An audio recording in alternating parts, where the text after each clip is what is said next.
Thank you so much for everyone joining today. This is the talk Mapping Patient Treatment Pathways in Population Health.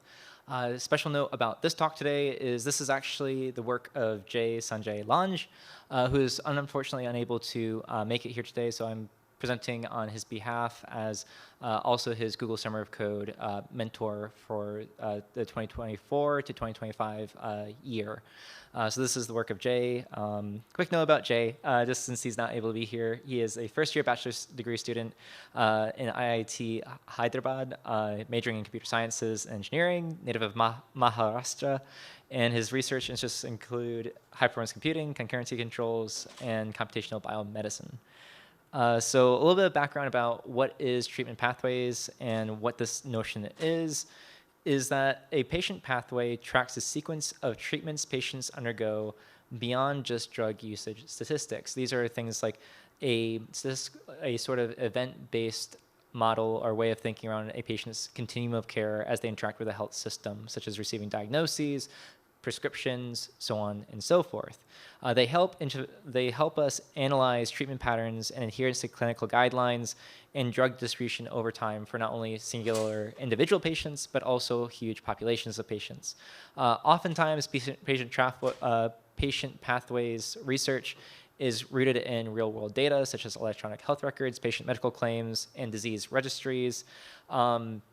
But again, there still is limitations around interoperability and resource needs. But as of today, this discussion usually happens in the context of observational health research.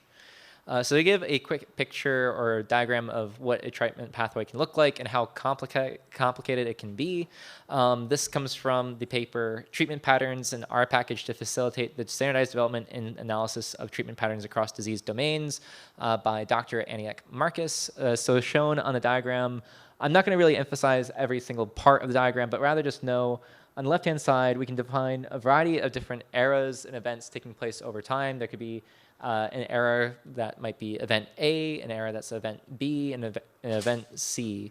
And actually, the particular part of this diagram that I want to draw your attention to is this final one on the bottom where you can kind of see there's an event A, a stacked group of A plus B plus C, and also individual C in event A. The reason why you might want to do that in a treatment pathway is as a patient can incur certain conditions or prescriptions or so on and so forth, is that many of these events may be overlapping in the terms of their continuum of care, and you will want to collapse that into a single time frame or time interval. So these pathways can get extremely complicated just looking at this diagram. And so our goal for this project was to really look at, in general terms here, is to look at life pre-diagnosis, diagnosis, the initial treatment a patient receives, and what it looks like living with a condition after they receive that condition. So we're really interested in that entire continuum from first encounter with the health system to whenever they leave the health system or whatever condition that we're interested in, we stop monitoring that. So how that looked is during Google Summer of Code, the coding period last year, we ended up prototyping and developing the package OMOP CDM this took direct inspiration from that particular R treatment patterns package, but actually sought to generalize it much further beyond just looking at conditions, but also incorporating things such as health economics, health systems, and treating encounters with not only a health system, but where it took place, such as an inpatient, outpatient care setting, or what sort of visit is occurring.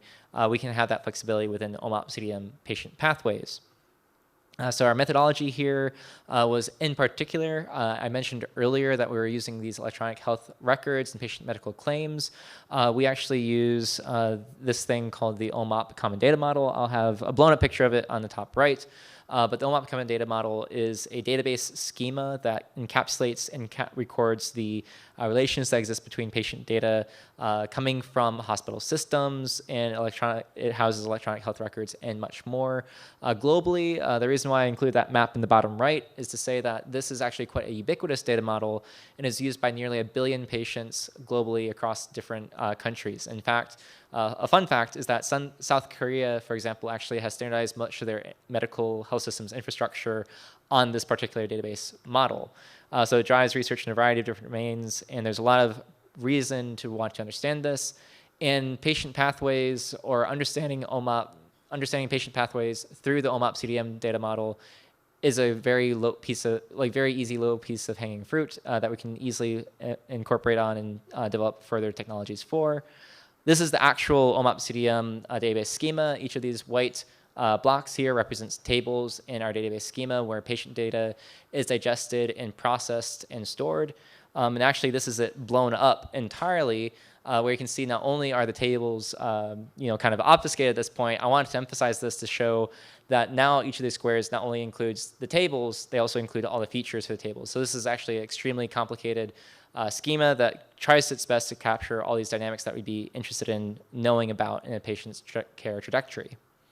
So as of right now, with the Google Summary of Code package, we've been able to look at things like error duration, such as how long someone's been experiencing an event, what discrete events are taking place, how they overlap over a single time series per each patient, and also look at how we can collapse, kind of as I mentioned earlier, multiple events into one single event, such that we can get that sort of consolidated timeline that we saw previously in this kind of bottom part here that's a little bit busy, but it's emphasizing, again, just the complexity of how we might want to understand and coalesce different events together.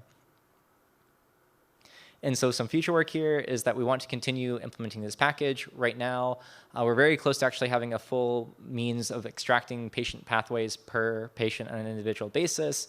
And then we want to create individual visualizations like sunburst plots, and also look at how we can maybe treat these sort of signals or this time series in terms of a digital signal processing approach, or other sorts of rolling average filters that we could apply to these pathways that are recorded on a population level scale.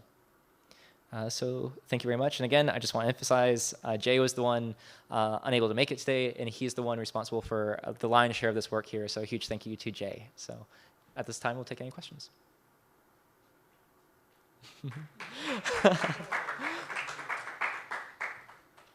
I think we have time for maybe one question, if there's one.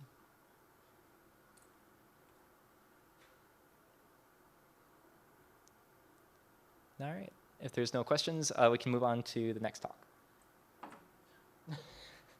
which will be me again, which I'll be standing up here. So give me just a second to load that up.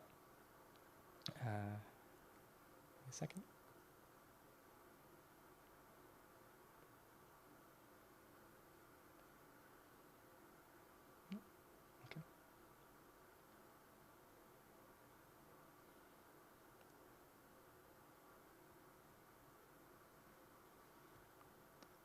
Okay.